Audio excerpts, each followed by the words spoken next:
Hello students, last video lecture में हमने chapter 4 linear equation इन two variable कुछ basic points study कर लिए थे। आज उसे आगे फॉरवर्ड करते हुए हम पहुंचे हैं एक्सरसाइज 4.2 पर। और एक्सरसाइज 4.2 में जो बेसिकली हमें स्टडी करना है बहुत इजी और छोटा सा टॉपिक है। एक्चुअली इसके बारे में हम जानते भी है, लेकिन इसको थोड़ा सा ब्रीफली हमें समझने की कोशिश करनी है। यहाँ है हमारे पास उसके सॉल्यूशन के लीनियर इक्वेशन इन टू वेरिएबल जो हमारे पास होती है उसके सॉल्यूशन को लेके हम बात करेंगे कि लीनियर इक्वेशन इन टू वेरिएबल को हम कैसे सोल्व कर सकते हैं, उसके सॉल्यूशन कैसे फाइंड करते हैं। क्योंकि जो चीज़ आप यहाँ सीखोगे वो एज इट इज आपको आगे क्लास 10th में आपके लिए हेल्प करेगी। तो पॉइंट को पूरा ध्यान से सुनना है, ध्यान से समझना है और वीडियो को एंड तक देखना है ताकि वो चीज़ आप तक पहुंच सके जिसकी आपको ज़रूरत है और जो मैं आपको बताना चाहता हूँ। चलो छोटी सी बात शुरू करते हैं। पहले क्वेश्चन में एक बेसिक पॉइंट के ऊपर डिस्कस किया गया। इस तरह का डिस्कशन किया गया है वो देखो। फर्स्ट पॉइंट आपको जो बता रहा है, पूछा क्या गया है वहां से आप समझ जाओगे कि which of the following option are true. कौन सा ऑप्शन ट्रू है? यूनिक सॉल्यूशन ट्रू है, मैनी सॉल्यूशन या ओनली टू सॉल्यूशन ट्रू है, या इनफाइनाइट मैनी सॉल्यूशन ट्रू है। तो इनमें से कौन सा ऑप्शन ट्रू है? अब आप सोच रहे हो सर ऐसा क्यों दिया? तो देखो रीजन, मैंने आपसे कहा y इक्वल टू यहां पर दे रखा है 3x + 5। सॉल्यूशन का मतलब होता है क्या? पहले तो ये जान लो। सॉल्यूशन का बेटा मीनिंग होता है एक्स वाई की वो वैल्यू जो गिवन कंडीशन को सेटिस्फाई करती हो। फॉर एग्जांपल, जब आप छोटी क्लास में थे, छोटे छोटे बच्चे थे आप, तब आपको ऐसे ऐसी चीजें सिखाई जाती थी, बताओ एक्स की कौन सी वैल्यू इसको सेटिस्फाई करेगी। सर आप बोलोगे सर -5। जब आप -5 लेंगे और +5 करेंगे तो 0 आएगा, लेफ्ट और राइट इक्वल हो जाएंगे। This is called solution. Solution का मतलब होता है उसकी जो गिवन कंडीशन है उसको प्रॉपरली कंप्लीट करें। तो यहाँ जो सॉल्यूशन बनता है वो बनता है -5, यानी कि x की वो वैल्यू जो उसको सेटिस्फाई करे। अब यहाँ x और y दो वेरिएबल है। कितने वेरिएबल है? दो। तो ऐसी कोई वैल्यू बतानी है आपने जो इसको क्या करे, सेटिस्फाई कर दे। बस जो इसको सेटिस्फाई कर देगी वही इसका क्या कहलाएगी? सॉल्यूशन कहलाएगी। नाउ लिसन, अगर आप सोचते हो सर x को मैं अगर 1 सोचूं और y को मेरा 8 सोचूं, क्या ये इसके लिए वर्क करेगा? Sir check it. x को सर 1 लिया और y को मैंने 8 लिया। चेक करते हैं लेफ्ट और राइट इक्वल आ रहे हैं। सर ये तो आ रहे हैं। इसका मतलब x 1 और y 8 इसका क्या है? एज ए सॉल्यूशन वर्क कर रहा है। गुड। अच्छा, अगर आप सोचो इससे थोड़ा सा और आगे, x को अगर मैं 2 सोचता हूं, x को मैं क्या सोच रहा हूं? 2, और y को मैं 11 सोचता हूं, क्या इसके लिए सॉल्यूशन का वर्क कर रहा है? सर बिल्कुल कर रहा है, क्योंकि 3 2 6 और 5 11। सर वर्क कर रहा है। सर अगर x को मैं 3 लेता हूं और y को मेरे पास 14 लेता हूं, तो क्या इसके लिए वर्क कर रहा है? सर कर रहा है।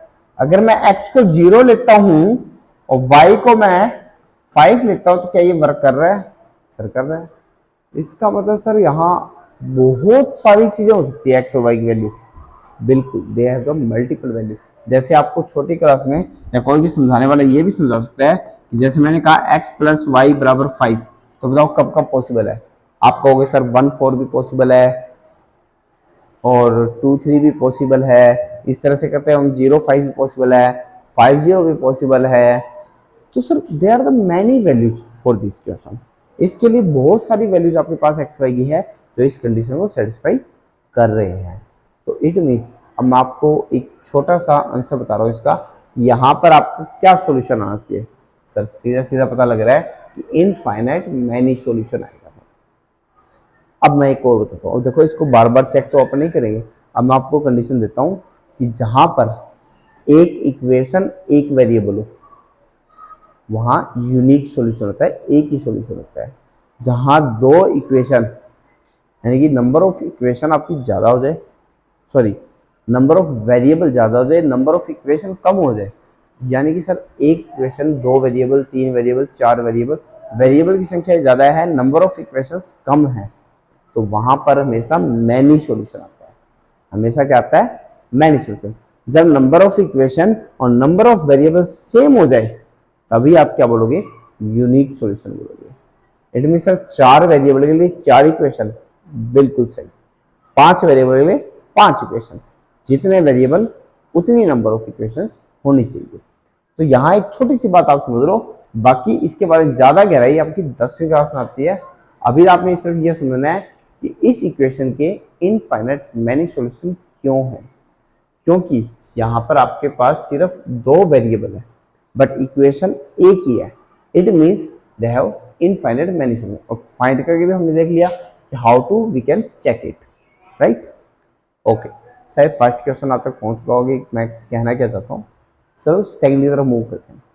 सर फर्स्ट हो गया तो फिर सेकंड तो हम कर लेंगे, क्योंकि इसने बोला है कि राइट डाउन द 4 सॉल्यूशन लिखने हैं हमें, 4 सॉल्यूशन। अब ये भी सर आपने हमें सॉल्यूशन ही लिख के दिखाए थे, बिल्कुल राइट। मैंने आपको अभी सॉल्यूशन ही लिख के दिखाए थे। जैसे हम फर्स्ट पार्ट ही ले लेते हैं इसका। फर्स्ट पार्ट मेरे पास क्या है? 2x plus Y equal to 7।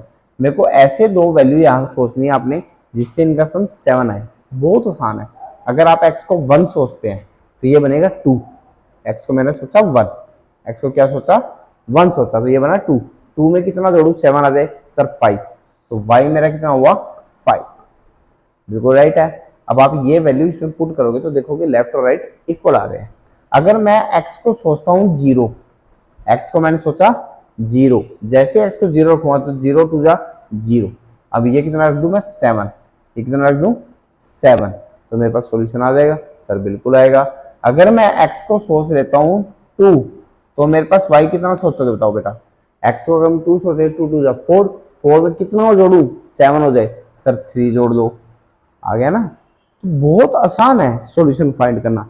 इसका एक और सॉल्यूशन आप खुद निकालेंगे, चाहे आप x को 3 लेके निकालें, नो प्रॉब्लम।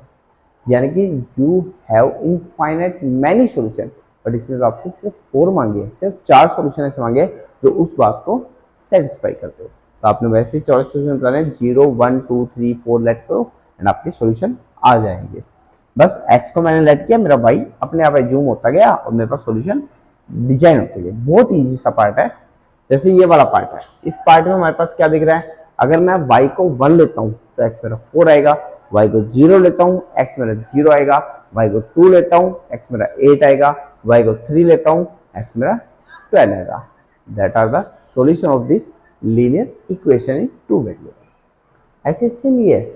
आप x को कंसीडर करना 1 2 3, एक चलो निकाल के देते हैं आपको। एक सॉल्यूशन निकालता हूँ और बाकी के सॉल्यूशन आप खुद फाइंड करने की कोशिश करेंगे। x को अगर मैं 1 कंसीडर करता हूँ तो ये कितना हो जाएगा बेटा? सर ये पाई हो जाएगा। अब पाई हो जाएगा तो मेरे को y नहीं मालूम, मेरे को y नहीं मालूम। ऐसे केस में मैं क्या करूं? मैं काम करता हूं, पाई को उस साइड ले जाता हूं, तो 9 minus pi, this is the solution. कब? If x is 1, if x is 1, तब मेरे पास y की वैल्यू कितनी आई? 9 माइनस पाई। तो आप इस तरह से भी सॉल्यूशन निकाल सकते हैं। आपने x को कंसीडर कर लिया, अब एक ही वैल्यू बचा, उसकी हम वैल्यू बता सकते हैं। जैसे आप x को 2 मानोगे, जैसे आप x को 2 मानेंगे, क्या होगा सर? यहाँ 2 पाई आएगा, 2 पाई आएगा तो इधर कितना आ जाएगा सर? माइनस में 2 पाई हो जाएगा। That is our next solution. 2 निकाल दिया मैंने एक की जगह, बाकी ये 2 आप सेल्फ निकालेंगे। This is the solution. How to we can find the number of solution from a linear equation in 2 variable. Now the next question कहता है हमारे पास, check which of the following are the solution of the given equation. वही same घिसी पिटी बातें हैं। ये कहता है क्या ये इसका सॉल्यूशन है? नहीं है। अब आपको पता है अगर सॉल्यूशन होगा तो लेफ्ट और राइट इक्वल आएंगे। गुड। तो यहाँ पर हमारे पास लिखा हुआ है x minus 2y equal to 4। मेरे को ये वाला चेक करना, x को मेरे को 0 रखना है और y को मैंने 2 रखना है। तो चेक करो कितना आता है ये। सर ये तो -4 आया, क्या ये इसके बराबर है? सर नहीं है, बराबर नहीं है। तो क्या ये इसका सॉल्यूशन है? सर ये इसका सॉल्यूशन नहीं है। आपके बस वही सेम चीज रिपीट करनी है। आपने x और y की वैल्यू दे रखी है, आपने पुट करके ये चेक करना है क्या वो उसको सेटिस्फाई कर रहा है। If yes then it is a solution. If no, then it is not a solution. बहुत इजी सा कंसेप्ट है कि ये सॉल्यूशन है या नहीं है। तो सॉल्यूशन का मीनिंग सबसे पहले आपको पता होना चाहिए कि वो वैल्यू जो उसको सेटिस्फाई करती है, उसके लेफ्ट और राइट को इक्वल करती हो। तो यहाँ पे ये सारों में चेक करना आपने कौन सा इसका सॉल्यूशन है। सर रूट वाला करा दीजिए, चलो रूट वाला बता देते हैं। रूट वाले में क्या है, √2। अच्छा, x के स्थान पे आप √2 रखेंगे, ओके। और y के स्थान पे कितना रखेंगे सर, 4√2 रखेंगे। 4√2, क्या ये 4 बनाएगा, चेक करो। या आया सर √2, या आया 4 2 8√2। सर ये तो -7√2 आया, 4 तो नहीं आया ना। इट मीन्स लेफ्ट और राइट इक्वल नहीं है, तो it means this is not a solution. Sir लिखने का तरीका क्या रहेगा बेटा, आप ऐसे लिख सकते हो by solving the left hand side. अच्छा, सो लेफ्ट को सॉल्व करें, it is not equal to the right hand side, so it is not a solution of the given equation. तो ये था हमारे पास यहाँ तक 3 क्वेश्चनों में। जो पहले मैं आपको बताया था नंबर ऑफ सॉल्यूशन कितने हो सकते हैं, चारों सॉल्यूशन कैसे फाइंड करें, सॉल्यूशन को चेक कैसे करें। लास्ट आता है फाइंड द वैल्यू ऑफ के। ऐसा क्वेश्चन पेपरों में अक्सर पूछ लिए जाते हैं कि के की वैल्यू कैसे फाइंड होती है। वही सेम घिसी बात, कहता है ये दोनों कौन है इसके, सर ये दोनों इसके सॉल्यूशन है। सॉल्यूशन है तो क्या करेंगे सर, सेटिस्फाई करेंगे। सेटिस्फाई करेंगे तो क्या करेंगे हम, 2। x की वैल्यू कितनी है सर, 2 है। y की वैल्यू कितनी है सर, y की वैल्यू मेरी 1 है। इक्वल में कौन है सर, k है। तो क्या k की वैल्यू निकाल सकते सर, निकल जाएगी। अब तो हमें जरूरत ही नहीं है बेटा, अब तो निकल ही चुकी है, तो अब जरूरत कहाँ है। ये आंसर आ गया हमारे पास। आपने सिर्फ क्या करना था, सॉल्यूशन जहां शब्द आ देना, भाई ये इसका सॉल्यूशन दे रखा है, ये वैल्यू बताओ। चाहे आप कोई भी क्लास में चले जाना, वही सेम डिस्ट्रीब्यूटिव बातें रहेगी। 10वीं में भी ऐसी ऐसी बातें हमारे पास आएगी, कैसे करना है वहां सिखाएंगे आपको भी। लेकिन अब जो सॉल्यूशन है, हमें किस तरह से फाइंड करना था के की वैल्यू को बाय यूजिंग द सॉल्यूशन। तो ये था हमारे पास 4.2 के कंसेप्ट के ऊपर। इसी से बेस्ड रिलेटेड क्वेश्चन आपसे ज्यादातर ऐसा क्वेश्चन आपसे पूछा जाने का चांस बनता है। तो ये था हमारे पास आज का टॉपिक। इसके बाद नेक्स्ट लेके आएंगे टेस्ट, क्योंकि चैप्टर हमारा कंप्लीट हो चुका है। मिलते हैं नेक्स्ट वीडियो में, तब तक के लिए enjoy your day with your family. Thank you, have a nice day.